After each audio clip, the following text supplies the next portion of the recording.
Yooyyaa akkam jirtu hordoftoota keenya kabajamoo nageenyi badhaadha. Hordoftoota keenya kabajamoo qophiin keenya har'aa oduuwwan gaggabaaboo tibba kanaa taatii hanga dhuma qophii keenyaatti nu waliin turan affeerraa keenya.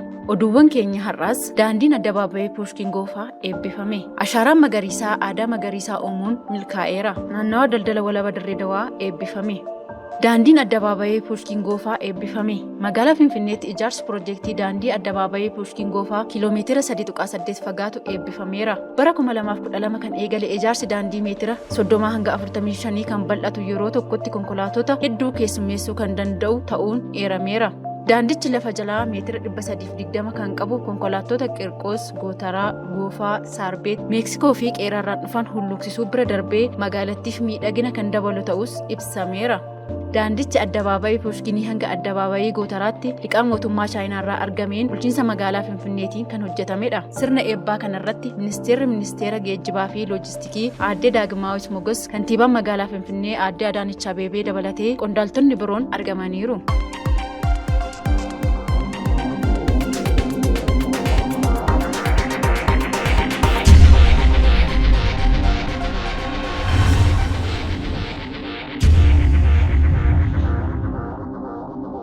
Oduun keenya kan biraa ashaaraan magariisaa aadaa magariisaa uumuun milkaa'eera jedhani muummichi ministeeraa Dr. Abiy Ahmed. Duulli ashaaraa magariisaa waggoota arfan darbaniif biyyattiitti gaggeeffamaa ture aadaa magariisaa uumuun milkaa'uu muummeen ministeeraa Dr. Abiy Ahmed ibsaniiru.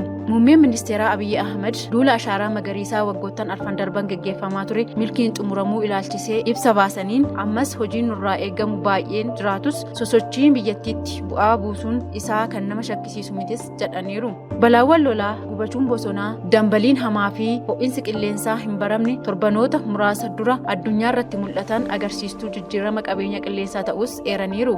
Hongee gaanfi Afrikaa keessummeessuu bu'aa jijjiirama qabeenya qilleensaa ta'us kaasaniiru. Itoophiyaattis jijjiiramni qabeenya qilleensaa maddeen lageenii gogsuu fi bakkeewwan tokko tokkotti miidhaa qaqqabsiisuus ibsaniiru. Rakkoon yeroo ammaa addunyaan ittiin dhiphachaa jirtu kana furuuf walga'iiwwan irra darbee furmaata qabatamaa barbaaduun barbaachisaadhas jedhani. Murtoo furmaata qabatamaa fudhachuun Itoophiyaan akka fakkeenyaatti kan eeramtu ta'us addeessaniiru.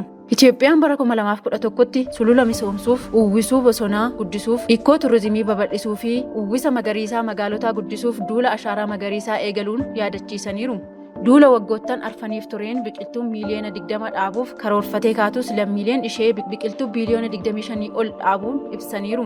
Lammiileen biyyattii miiliyoona 25 ta'an biqiltuu baay'isuun boolla biqiltuu qotuunii fi biqiltuu dhaabbate kunuunsuun duulicha irratti hirmaachuus eeraniiru. Duulli ashaaraa magariisaa wayita eegalu bakki biqiltuun itti baay'ifamu 40,000 ta'uu fi yeroo ammaa kana 100,000 fi 21 irra gahuu fi waggaatti biqiltuu biiliyoona 7.6 baay'isuun kan danda'amu ta'us ibsaniiru. Milkaa'ina kana keessatti fedhiin siyaasaa fi kutannoon ga'ee olaanaa bahachuu kaasaniiru. Magaalonni biyyattii barbaachisummaa iddoowwan magariisaa hubachuun bakka qopheessaa fi jiraachuun aadaan magariisaa uumamuu isaaf agarsiistuu ta'uu addeessaniiru. Aadaan magariisaa kun dhaloota itti aanuuf kan turu ta'us ibsaniiru. Duulichi aadaa magariisaa uumuurra darbe lammiilee 700 fi 67 oliif carraa hojii uumuun dinagdee keessatti ga'ee bahachuu kaasaniiru.